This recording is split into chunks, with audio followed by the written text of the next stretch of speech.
Welcome into On the Mark. Actually, today is going to be called On the Rail. See what I did there? Because this is our Kentucky Derby preview show brought to you by NYRA Bets. Of course, also by 500 Level. NYRA Bets, bet the Kentucky Derby and experience the thrill of the sport of kings with NYRA Bets. Really excited that they've come on board with us. Horse racing app. Find them fast, easy, and of course, secure. Get your free $25 Derby bet plus a $200 deposit match at nyrabets.com/Anita25. Of course, 500 Level. Listen, we just got done with the NFL draft. All those rookies, new players for your select teams. As I always like to say, run, don't walk to 500 Level. Go get your Jackson Dart, you Giants fans, right? Travis Hunter, you Jaguar fans. Heck, Tennessee Titans, you've got a new quarterback in Cam Ward. So again, we want to thank NYRA Bets as well as 500 Level. And of course, ABR, America's Best Racing. No other place to go get your horse racing information. Everything under the sun, some of the best content at ABR. And we've got two new sponsors, Cold Flame Ventures, with some fantastic Wing Woman, of course, it's my nickname, Wing Woman whiskey, a 9-year-old and an 8-year-old scotch, as well as a fantastic gin from Italy, El Dottore. And last but not least, another sponsor as well. Listen, it's horse racing, so you've got to have some liquor involved, and that's Brayburn, an international whiskey cask investment specialist helping investors protect their diversity, wealth with liquid gold, Scotch, and Japanese whiskey in the cask. You want some more information on how to invest? Go to us.brayburnwhiskey.com/Anita. Interested in some fantastic whiskey and gin? Go to events.thespirits.shop. All right, let's break down the show for you. Ryan Anderson is going to be joining us. You see him all over America's Best Racing, as well as NYRA Bets. He's been handicapping horse racing for 6 years. We're going to break down a number of the horses that are going to be strutting their stuff on Saturday, late afternoon, early evening, who potentially could win the Kentucky Derby. He's also going to give us his Derby pick. We also have Matt Bernier, who's going to be joining us. You're going to be able to see him all over FanDuel TV as well as NBC Sports. He's going to give us his play for the Derby as well. I promise you, when you are done with this show, you're going to be so ready to go to the window, and hopefully we will have helped you win some money. So without further ado,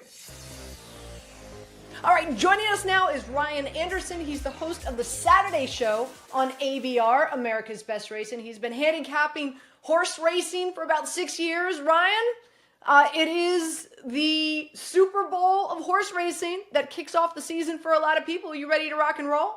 Oh, I'm ready, yeah. There's no better way to start. It's kind of like having dessert before dinner. You know, we start with kind of the best thing here. Derby week, Oaks week, it's super exciting. It's all the best 3-year-olds in the country, both male and female. It's the best older horses in a lot of the undercard races, and it's race after race of top-tier talent, and it really doesn't get better than this. All right, so we're going to break down a number of the horses that you feel have a legit shot of winning this damn thing. But before we do, let's talk some of the big storylines, right? And the fact that Bob Baffert is back in action is a big one. We'll be hearing a lot of people talk about that all throughout the day on Saturday. What are your thoughts about Baffert being back in action? Yeah, I mean, it's good for the sport. He's one of the top trainers in the country. He has some of the best horses, certainly out on the West Coast, but certainly countrywide. So I think it's good. It's good for the competition. It's good for the betting market. He has some really interesting runners throughout the entire day on both Friday and Saturday as an interesting Oaks contender. He has some horses running on the undercard of the Derby, and of course he has 2 Derby entrants in Citizen Bull and Rodriguez that I'm sure we'll talk about a little bit later. So I think it's good for the sport. It's good to see him back at Churchill. I'm happy everything's resolved and in the past, and hopefully it's nothing but good going forward. All right, and the other storyline is just the speed in this race is going to be electric. Would you say that this is the most speed heading into the Derby that we've seen in a while? I don't know about the most speed. There's a lot of speed to the inside in this race, in the Kentucky Derby. However, a few years back, they absolutely went way too fast. I'm trying to remember some of the horses' names, but I know Crown Pride was one of them, along with some others that were in that field. It was the year that Rich Strike won from way off the pace at a huge number. They went really, really fast. Sub 45 seconds to the half mile is the quickest kind of in Derby history. So I don't know that we're going to see that type of speed in this race, but I do expect it to be probably no slower rather than 46 seconds to the half. So still going to be fast, and you're still going to want to look for those horses that come from off the pace. Well, they say it's the most exciting 2 minutes in all professional sport. And so, I don't know, maybe it'll be the most exciting minute and 50 seconds. Who knows? Only time will tell. We will find out. Let's break it down, starting with the horse that is favored, and that is the number 8 horse, and that's Journalism.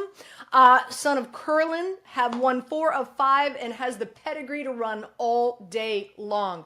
Justified that Journalism should be favored heading into Saturday? Oh, yeah. Journalism should be the favorite. However, your current second choice, Sandman, is going to take a good amount of play in the wagering just because of the connections.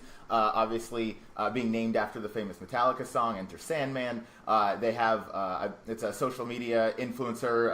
I believe it's Tyler Griffin or Tyler Johnson is his name. Griffin Johnson, sorry. So he's obviously had a big influence. He's been posting a lot about that horse. It has a lot of buzz. And not to mention the horse's color. The horse's color is gray, and people love to bet gray horses. So I think that's going to have a lot to do with some of the betting. But I think at the end of the day, the best horse in the field, undoubtedly in my eyes, is the number 8 Journalism, coming in off the Grade 1 Santa Anita Derby win, and has really done nothing wrong. Winner of 4 straight, including 3 graded stakes races coming into the Kentucky Derby. Drew a nice post. Umberto Rispoli, the jockey, knows him really well, and I expect this horse to maintain favoritism throughout and should be a big threat, obviously, as a win candidate here. Another horse you want to talk about is Sovereignty. It is the 18th horse, son of Into Mischief, won the Fountain of Youth, a legit closer, but with a lot of speed. Are closers going to have that much of an advantage in this race? What are your thoughts about the 18 horse? Yeah, so it's important to point out there's a distinction between kind of, a closer that Sovereignty certainly is, and a horse like kind of Burnham Square, who's going to come from middle of the pack. So it's 2 different run styles. So the Derby favoring closers, they're really going to need a hot pace, and that's going to come down to when they're going when they hit the 3/4 pole, and when they're 6 furlongs through the 10 furlong race. That's kind of the determining factor. If they're going 109, then you can really expect a closer. 110, expect a closer. But anything slower than that, and Sovereignty's going to have his work cut out for him without a doubt. But I think he's going to be the overlooked horse. He's going to provide a lot of value. I just mentioned Sandman's going to be taking a lot of play. Journalism is obviously your favorite, but Sovereignty's coming in off a really nice second-place finish in the Florida Derby, a race that he did not have to win. Trainer Bill Mott does an excellent job bringing horses into a race, pointing towards a date. The Florida Derby, where he finished second, was not the be-all, end-all. This is the be-all, end-all. This is the race that they're targeting for, so I expect him to take another step forward off of that last effort. I think he's going to provide some great value, and in my eyes, he's just as talented as Journalism is heading into the Derby. All right, well, let's talk about Sandman, the 17 horse. Put it together in the Arkansas Derby, that's for sure, but the 17th post has never produced a Derby winner. But you're saying you think a lot of money, a lot of cash is going to be played on Sandman. I do. I think there's going to be a lot of money. I'd expect him to hold around the 5-1 that he's currently at.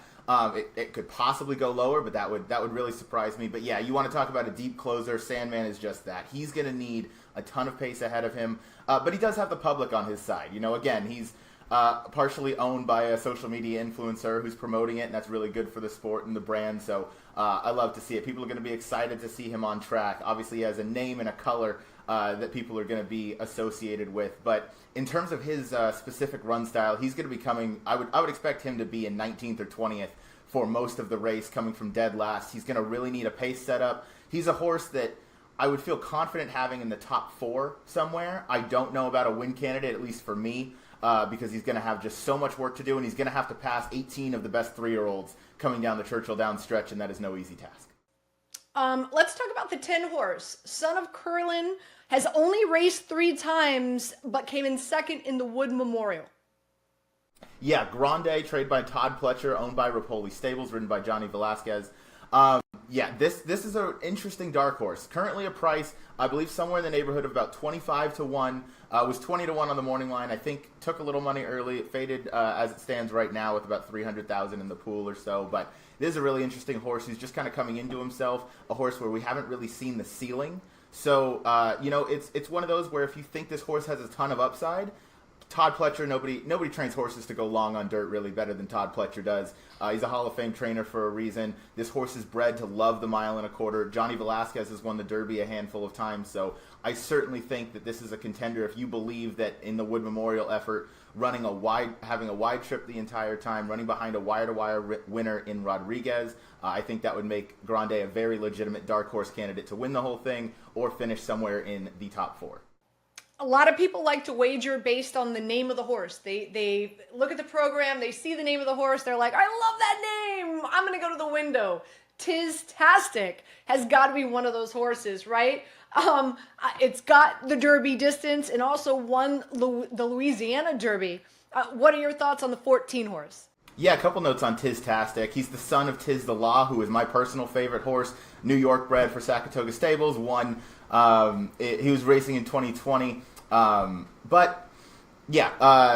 Tiztastic, trained by Steve Asmussen as his publisher, who I'm sure we'll get to here in a second. Steve Asmussen, winningest trainer in North America history for thoroughbred racing, yet has never won the Kentucky Derby, which I think just goes to show how difficult it is to win this race. Irad Ortiz, the jockey who's going to be on publisher, has also never won the race, and he's had numerous Eclipse Awards for leading jockey. But Tiztastic, to stick on him, his run style certainly fits. He should be in a decent spot when they turn for home. It's kind of similar to the Sandman in post 17. If you believe that the winless streak from post 17 can be broken, and then you can believe that Steve Asmussen is due to win a Derby, and he'll get one of these days. It's not because he doesn't know how to train horses. Again, he's the winningest trainer in North American history. So I like Tiztastic. I think he has a shot, and he's definitely going to be an underneath candidate for me in the Derby. Interesting, right? Journalism is favored, but we've got another horse in this race dealing with the media. Publisher, as you just mentioned, finished second in the Arkansas Derby, coming out of the 13th post. What are your thoughts? Yeah, Publisher is actually a maiden in this race, meaning he's never won a race, never finished in first. However, he has the run style that really fits here to love in the Derby. He's going to be in that mid-pack, maybe a little bit behind mid-pack, kind of, in front of Sovereignty, behind some of those midfield runners. So I'm really looking forward to seeing him run. I think that you can kind of disregard the fact that he's a maiden. He's got all the talent in the world, and again, Steve Asmussen knows how to train these horses, so I'm not worried that, it's a horse that has never found the winner's circle getting into the Derby, still a maiden. It's certainly possible that he can break through in a big way, so I think he deserves a real shot, and he's going to be another horse I'm going to be using kind of in that second, third, and fourth positions. Another cool name, Flying Mohawk, the 11 horse, never raced on dirt before. Not sure if he has enough speed for this group. What are your thoughts on the 11 horse? Yeah, certainly a long shot look here, but this one is also going to get some good publicity and some good play at the windows because he's partially owned by Jason Worth, former Philadelphia Phillies Major League Baseball player. He owned parts of Dornoch, who won the Belmont Stakes last year, also ran in the Kentucky Derby last year. However, he drew the one post that year, so everything was pretty much eliminated out of the gate. That's a hole that you do not want to, or a gate you don't want to break from. But Flying Mohawk, again, deserves a shot. You can't really overlook anybody in this field. They're all the best 3-year-olds in the country. So Flying Mohawk, I think, deserves, a look. I wouldn't have him any higher than 4th, at least for my tickets.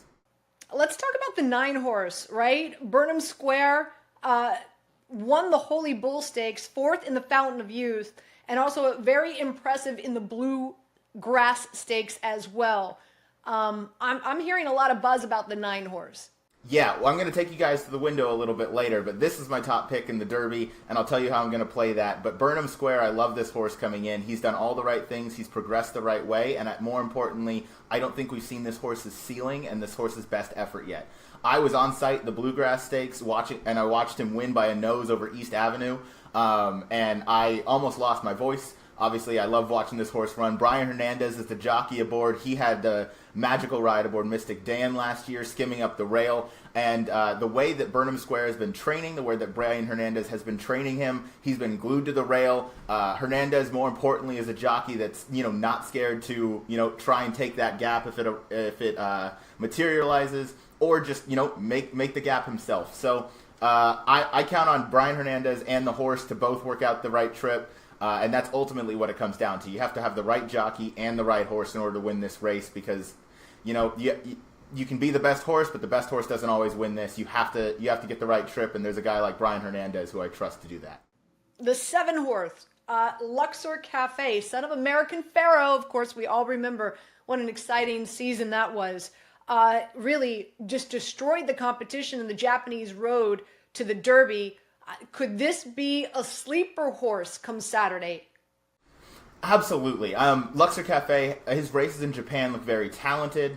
Should be noted he is winless going left-handed on turns, and I believe undefeated going around right-handed turns, because they race a little differently in Japan. So that's something to note if you want to take that into account. I personally don't know how much that's going to affect the actual race. I still think come Kentucky Derby Day, if you're on the best horse and you have the best jockey, and his jockey, forgive me if I'm mispronouncing, but NYRA, but the Magic Man is pretty much all I refer to him as, because overseas he has been nothing but excellent in all the rides he's given. So I think the jockey's got a great chance. Obviously, I would like to see him have more mounts earlier on, just so he has a better feel of the track.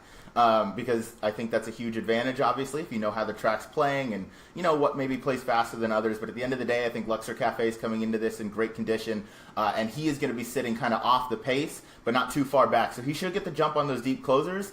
He's a real dark horse. You kind of either love him or you hate him. But for me, I honestly don't think I'm going to be using him. I think he's going to be overbet just because of the connections coming from Japan and overseas. Japanese horses, they come in, man, they get a lot of attention on Derby Day, that's for sure. All right, earlier on the show, we talked about Bob Baffert being back in business. Let's talk about the 2 horses that he's bringing to the Derby. The 1 horse, Citizen Bull, son of Into Mischief, but has the number 1 post. How's that going to play out? That's going to be really tough. Citizen Bull is a need-the-lead type, at least in my opinion, and from looking at his past performances, that's where he does his best racing. So the 1 hole is going to be really tough. You know now he's going to be on a dead scent from that rail. He's got to break clean is step number 1. Step number 2, he's just got to get hustled out of there. He's going to keep the blinkers on. He did train a couple times with the blinkers off. He was training in and behind horses. But then they put the blinkers back on him. They sharpened him up, tightened the screws, so to speak, for this last work coming in here. So I expect Bob to have this one on the lead and have him ready. Him and Rodriguez both drawn towards the inside. But Citizen Bull from the 1 post, I would expect to be gunned for the lead pretty much at all costs. All right, let's talk about the other Bob Baffert horse, and that's Rodriguez coming out of the 4th post. Now, you talked about the blinders. Took off the blinders and won the Wood Memorial, but now having the 4th post, again, not the most ideal spot for Bob Baffert now to have 2 horses in the race, which we know he typically has multiple, but to come out of the 1 and the 4. What are your thoughts on Rodriguez? Yeah, another one that I think is best on the lead, but I think Rodriguez, unlike Citizen Bull, has the ability to be a little more tactical and rate his speed. So he doesn't have to be a dead send to the front, although I do think that's where he does his best work. So I'm curious to see if we have a situation where, Citizen Bull is sent to the lead and Rodriguez is kind of right off his flank, maybe a half length or so behind. And that's how they kind of set things up. I don't think that they're going to duel with each other because obviously they're both owned by the same group in SF Racing. They're both trained by Bob Baffert, so that wouldn't make much sense. But I do think they'll be close up to the pace. I would expect Citizen Bull to be on the lead, but if he doesn't break well, I would expect Rodriguez and Mike Smith to be up on the engine for the race. But I think they'll be close to each other no matter what. Let's talk about the 3-horse Final Gambit. Trainer is Brad Cox. I'm hearing a lot of buzz right now, although this horse has never run on dirt. What is the buzz, and could this be a legit long shot for folks to use in an exacta or a trifecta? I think he's a legit long shot you can use underneath without a doubt. I do think he's kind of the wise guy horse at the moment. Every year in the Derby, there's always that horse that, people kind of gravitate towards, and no one has a distinct reason why other than, they just kind of feel it. So, yeah, Final Gambit has never run on the dirt. He's coming off an excellent win in the Jeff Ruby Stakes. However, he got a sensational pace setup that day. He comes from off of it. That entire race bunched up at about the 16th pole. Final Gambit had a clear trip. He was about 10 wide coming down the stretch, but he was in the clear. He was moving best, and he finished off really nicely. So is it possible that he finishes underneath 100%? And I'm going to be using him underneath on a lot of my tickets. But as a win candidate, he's going to have so much go right just in terms of the pace. Again, he's going to need that pace to collapse, and he is facing a lot better horses than he did in the Jeff Ruby Stakes. I want to mention a horse that isn't in this race yet, but typically on Saturday, there can be a situation where a horse pulls out for a variety of reasons.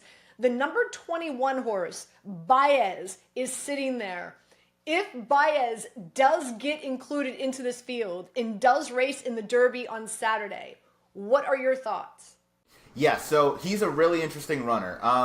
Trained by John Sheriffs, just ran a close second behind Journalism in the Santa Anita Derby. It was a very small field that was only his first try against winners after breaking his maiden the race before, but comes in here, owned by CRK Stables. They want to try and make the body of the field, and as they should. This is a really talented runner. The mom or dam of Baeza is Puka. Puka also through the runner Dornoch, who we just spoke about, who won the Belmont Stakes, and also through the runner Mage, who won the Kentucky Derby 2 years ago. So a very productive dam side on the pedigree for winning these big, high-caliber races. Has a decent run style, and more importantly, the jockey booking, if Baeza were to draw into the race, is Flavien Prat. Flavien's your reigning Eclipse Award jockey.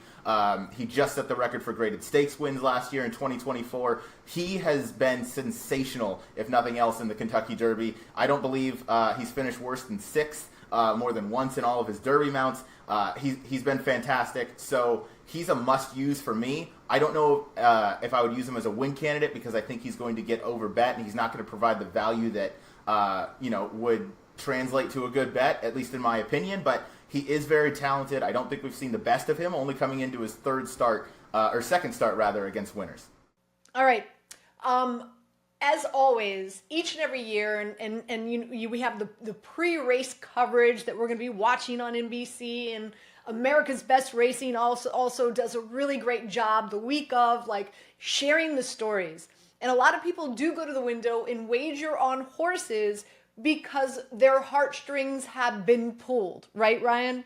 So let's talk about some of the horses out there with some pretty amazing stories. And one in particular is horse number 16, Cole Battle. What can you tell us about this horse?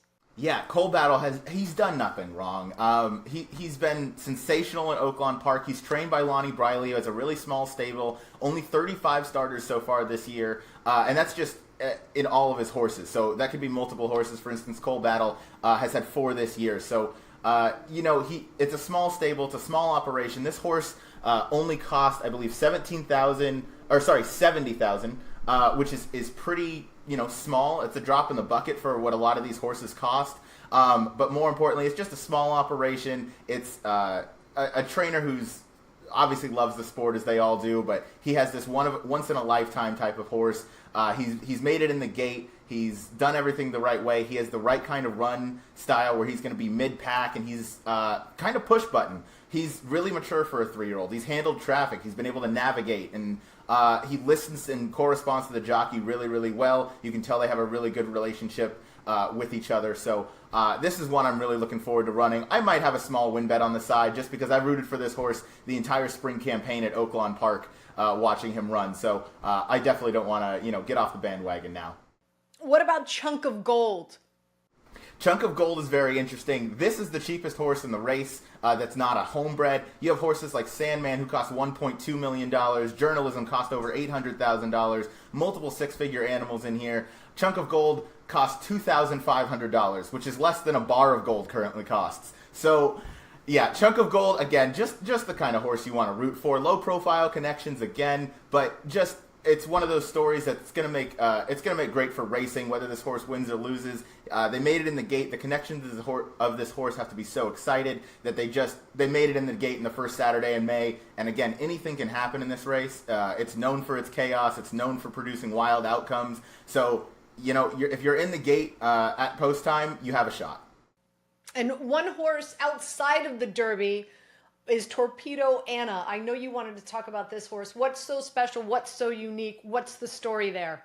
Yeah, this filly is awesome to root for. Kenny McPeak, first of all, is the trainer of this horse, and Brian Hernandez, they teamed up to win the Oaks last year with Torpedo Anna as a 3-year-old, and then came right back, obviously, with Mystic Dan. But Torpedo Anna and Kenny McPeak have done such an excellent job for the sport of racing. Kenny has been very transparent on Twitter and social media, just showing Torpedo's workouts and getting fans a close look at this superstar. And more importantly, Torpedo Anna has won, I don't have here we go, won her last 4 races, only finished second against the boys in the Grade 1 Travers Stakes at Saratoga, and then prior to that also rattled off 4 previous wins. So 8 of her last 9 runs have been victorious. She's just an excellent horse to root for. She's really good for the sport. She's the kind of animal that you wake up and you're excited to watch run. You don't even have to necessarily have a win bet on her. She's just one of those animals that's just really fun to watch run around the track. Her and Brian Hernandez also have an excellent relationship, but she's really good for the sport. She's good publicity, and she's just a heartwarming story. All right, it is about that time. And again, a big shout out to NYRA Bets. They are sponsoring the show. Experience the thrill of the sport of kings with NYRA Bets horse racing app. Fast and easy and secure. Get your free $25 Derby bet plus a $200 deposit match at nyrabets.com/Anita25. So with NYRA, let's hold our listeners and our viewers' hands, Ryan. And as I like to say, take us to the window. What are all the ways you are going to be wagering on the Derby? Okay, so I mentioned I love Burnham Square, so I'm going to have a win bet on him, just stand alone. That's my solid Derby pick. I'm not going to budge from that. So I'll have a win bet, and if we're going to use this deposit bonus, we'll say, I guess my budget's around $225 since they're giving you the $25 bonus. So we'll say I'm putting $75 on Burnham Square to win. Easy as that. That leaves me about $150 to deal with, and I want to play a trifecta in the Derby. It's trifecta, superfecta. They both provide really good value. I'll stick to the trifecta and make it easier. That's picking the top 3 finishers in the race. You can pick as many horses in each of those spots as you want. Each horse is going to correlate to a dollar amount, though, so that ticket adds up quick. How I'm going to play it is your favorite journalism. I'm going to use him in a position that's called a key. So I'm going to key him underneath in second on one ticket and then in third on another ticket. So to explain that, I'll use Burnham Square, Sovereignty, Sandman, Coal Battle, Publisher, Tistastic, and Grande with journalism in second, and then I'll use all those horses again in third, along with the likes of Final Gambit, Rodriguez, and like Chunk of Gold to throw in there as well. And then for the other ticket where I key journalism in third, I would use those same horses in first and in second. So essentially what I'm wagering on there is that journalism is the best horse in the race, but he's not going to get the best trip in the race. So I think that he is still good enough with a bad trip to finish second or third. I can't decipher which, so I want to play those 2 tickets. I'll split them up evenly, and then I'll use the groups of horses that I think have the chance to get a better trip than him. If Baeza were to draw into the race, he would absolutely be a horse that I would include in those first and second slots as well with those groups of horses. So that's how I would take you to the window. I do a $75 win bet on Burnham Square as my top pick in the race, and then I would key journalism underneath in second and in third with a group of my top horses. Fantastic. All right. We've got everybody locked and loaded. Make sure you, as I like to say, run, don't walk to NYRA Bets to make sure you get those bets in. Before we let you go, what is your favorite race / favorite horse on Saturday outside of the Derby? Let's give people some house money to play with before the Derby does go off. Let's do it. So earlier in the day on Derby Day, it is the Twin Spires Turf Sprint. And these turf sprints can often be chaotic. You don't want to take the favorite a whole lot. It's a really interesting race here. You have a couple horses coming out of the same race at Keeneland. A horse named Rogue Lightning, who is likely going to be your favorite, is coming in second start overseas, ridden by Flavian Pratt. He was the favorite last time out, and he lost to the horse that is my top pick again in the race. Horse's name is Think Big. Ben Curtis has been riding fantastic the past month. So he is confident, he's feeling himself, and he's coming into this race the right way. More importantly, the horse has become a turf sprint monster. This 5.5 furlong distance, this horse is 3 for 3, has an amazing turn of foot, has been able to outkick the number 8 Rogue Lightning, who is a European horse. A lot of times their kick is better than a U.S. bred horse. But Think Big, kind of blew by him last time out. I expect Think Big to be at a decent price, around 4 to 1, maybe 5 to 1. I think that creates some good value. And Ben Curtis, Michael Stidham is the trainer. They're going to be overlooked compared to some of the other connections in here. This horse has the right run style. This horse drew post number 7, which is not going to be to his detriment. He's going to sit right off the pace. He's going to get a run on those closers. And the 5.5 is a very tricky distance. You have a lot of horses in there that like to go 5 furlongs, and they're speedy. That extra half furlong, it might not seem like a lot, but it catches up to these horses. And this horse, Think Big, loves every bit of the 5.5. So he's going to be my top play outside of the Kentucky Derby that I can't wait to bet and hopefully cash some money so I can throw it all on Burnham Square and that trifecta key when we get into the Derby. Fantastic. Ryan, where are you gonna be watching? What are you gonna do? How can people find more picks and plays from you on Friday and Saturday? So you're going to struggle not to see my face on Friday and Saturday. Myself and NYRA Bet's Matthew DeSantis are going to be hosting a 24-hour live stream starting Friday morning, and we're going to be doing it as a Thoroughbred Aftercare Alliance fundraiser. So we're going to go from noon Eastern time, on Friday through noon Eastern on Saturday. And we will be nonstop, covering the races, handicapping, having special guests on. And then after that concludes on Saturday, myself and my excellent co-host Jackson Muniz for America's Best Racing are going to go on to the Saturday show, and we're going to take you through the entire Derby card, as well as racing from around the country, including an excellent field and card at Oaklawn Park on Saturday. We'll have racing at Santa Anita and Aqueduct. All of it sponsored and brought to you by NYRA Bets, in part with America's Best Racing. So I cannot wait to do that. But yeah, again, you'll be struggling not to see my face on Friday through Saturday, because I will be on it for about 30 hours of that entire time. So that's really what I'm looking forward to. But it's the best 2 days of racing. In the spring, it kicks off racing for the entire year and catapults us into the summer and the Triple Crown. So I'm really excited to get going.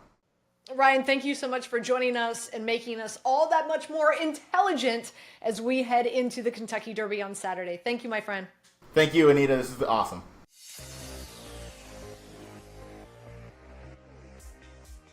Horse racing? Check. Weekly promotions? Got 'em. Huge payouts? You bet. With NYRA Bets. Download the app today and bet on any track, anywhere, anytime, with live HD horse races, betting tips and tutorials, expert picks, and more. You bet with NYRA Bets. Join now for a new member bonus at NYRABets.com.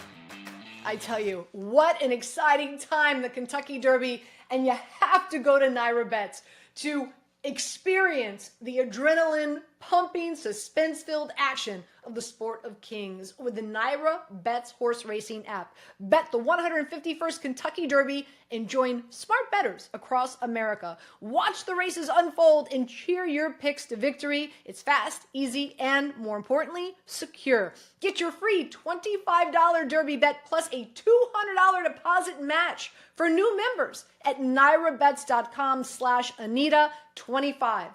Download today and make Derby Day count.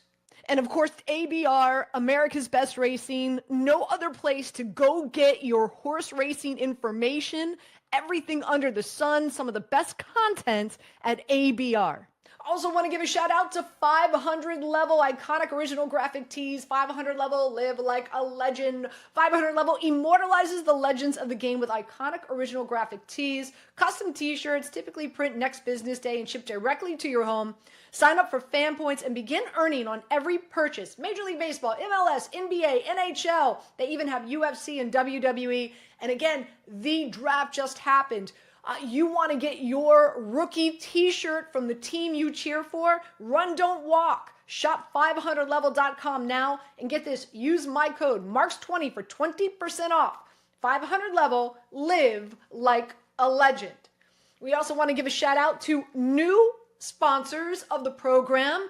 Cold Flame Ventures, Good Intentions in a Bottle, Wing Woman Reserve Whiskey, a 9-year-old Scotch, and of course an 8-year-old Scotch as well. Benefits and supports the anti-human trafficking organizations like Unitas, InGo.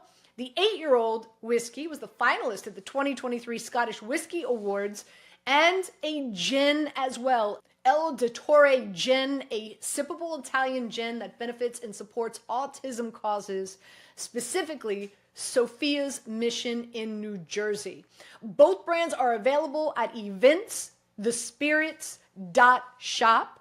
And last but not least, Brayburn are the international whiskey cask investment specialist helping investors protect their diversity wealth with liquid gold, Scotch, and Japanese whiskey in the cask, because whiskey is one of the rare assets that improves in quality as it ages, while also becoming scarcer every day. It's been used for centuries to create and store generational wealth.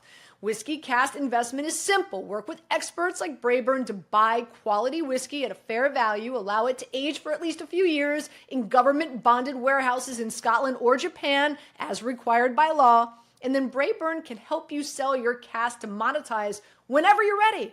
They've helped thousands of investors around the world acquire cask for over the last decade.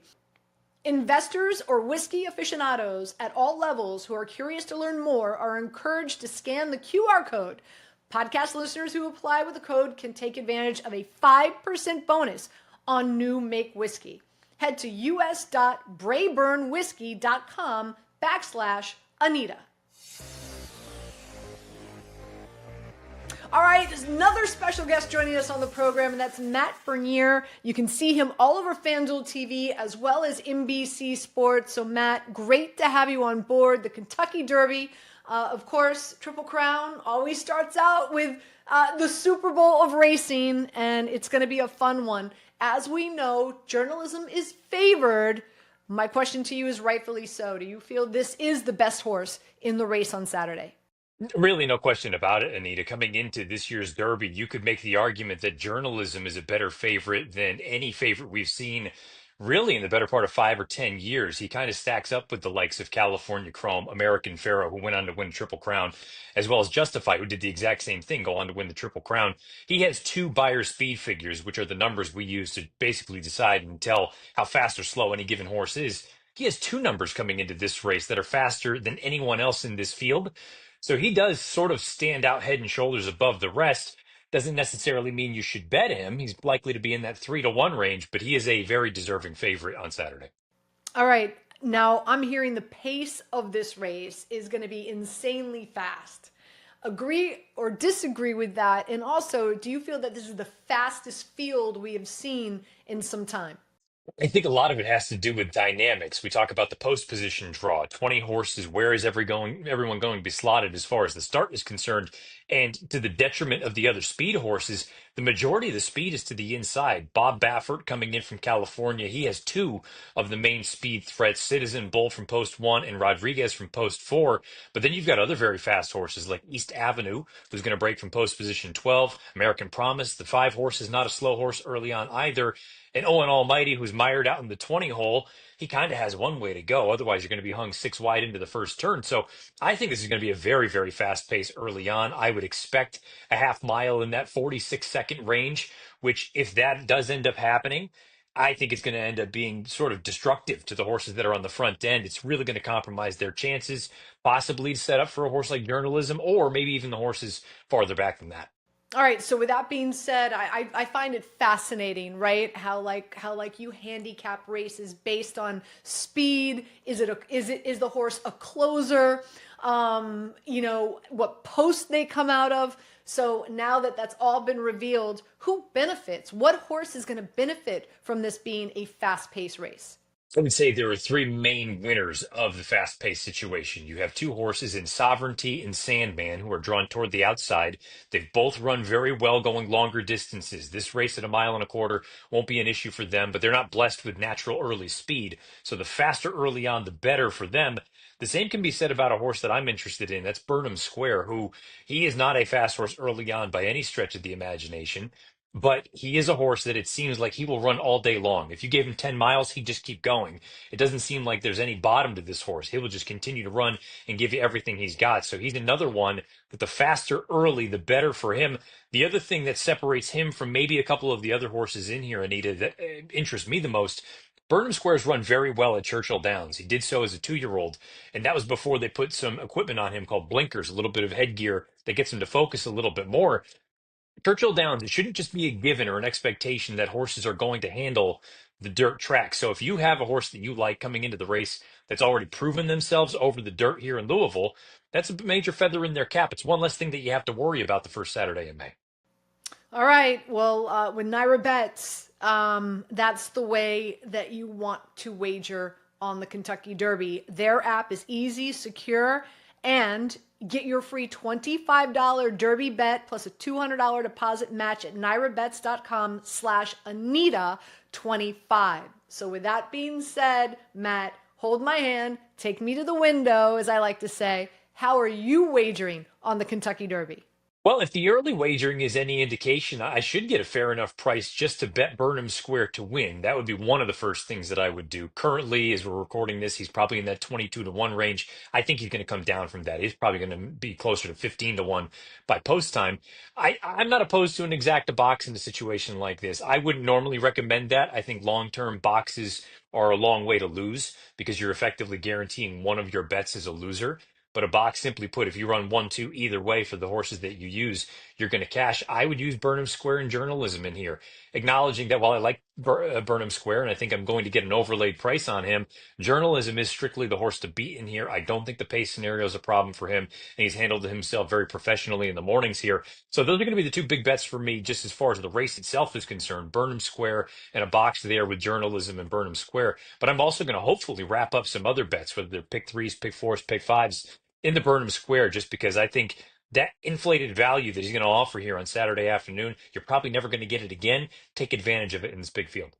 Gotta like that. All right, before we let you go, outside of the Derby, right? We've got a lot of races that are going to be happening on Saturday. What's your favorite race, and is there a horse you absolutely love that you're like, yes, I've got to make sure I get a wager in on this one? It's actually the race prior to the Kentucky Derby. It's called the Turf Classic. They'll be going 1.1 miles on the turf course here at Churchill. And there's a horse called Cameo Performance. He's 15 to 1 on the morning line. He's trained by Brendan Walsh. In his most recent start down at the fairgrounds in New Orleans, he finished a good third. But if you watch the replay, you go, what's the excuse? Why couldn't he get to the top two? The way that the turf course at the fairgrounds played all winter long, they typically had what's called the temporary rail out. So basically, you would save the inner part of the turf course for the big races at the end of the meeting. When you take the temporary rail down, the inner portion of the turf is much better than the outside portion is, but it can lend itself to speed horses getting out there and not stopping. They're down there on the fresh grass. The grass has had time to recover. They can take advantage of that.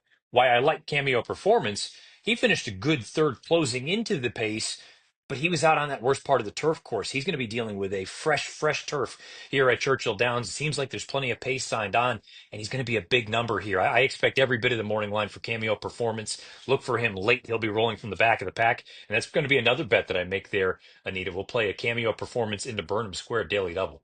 Fantastic. I will follow your lead, sir. Before we let you go, what are you going to be doing Saturday, Derby Day? How can folks find you? More picks, more plays, more Matt.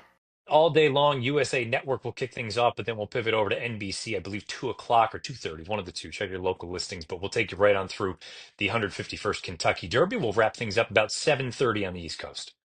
Fantastic. Tell my good friend Mike Tirico I said hi. Absolutely. Mike is one of the best people that you'll ever meet, and he is an absolute wizard. It doesn't matter what sport he's covering. He knows more than just about anybody. He's the best. His preparation is bar none. Matt, really do appreciate you joining us. Thank you so much. Enjoy the race. Anita, thank you. Good luck. All right, I want to thank Matt as well as Ryan for joining us on the program. How am I going to go to the window? Based on the conversation that I've been having, of course, with Ryan and Matt and a number of other handicappers that I've spoken to, I'm going to play an exacta box. I'm going to go with 8 journalism, who is favored. I'm hearing a lot of buzz about this horse, so of course I'm going to include him. I'm going to go with the 9 horse, Burnham Square, and I'm going to go with the 7 horse, Luxor Cafe. God, when each and every Kentucky Derby, you hear about these horses from Japan who are just absolutely sensational. And again, this horse was really dusted the competition in the Japanese Road to the Derby. I know got to Churchill Downs late, but I think could be a huge surprise. So that's how I'm going to play it. An exacta box with the 8, the 9, and the 7. Hey, I want to thank our guests again. This show brought to you by NYRA Bets. Bet the Kentucky Derby. Experience the thrill of the sport of kings with NYRA Bets horse racing app. It is fast, it is easy, and it is secure. Get your free $25 Derby bet plus a $200 deposit match at NYRABets.com/Anita25. So make sure you do that. And of course, ABR, America's Best Racing, no other place to go get your horse racing information, everything under the sun, some of the best content at ABR. Also, of course, 500 level iconic original graphic tees. 500 level, live like a legend. We'll see if these rookies are going to be living like legends. So again, as I like to say, run, don't walk. Head over to 500 level. Get your rookie t-shirts. They are on display right now. And again, a big shout out to 2 new sponsors on the program. We're talking horse racing, so we got to talk some brown liquor. Good Flame Ventures hitting us up with the Wing Woman Reserve whiskey, an 8 and 9-year-old. The 8-year-old was the finalist in the 2023 Scottish Whiskey Awards. And of course, a fantastic gin from Italy, El de Torre Gin.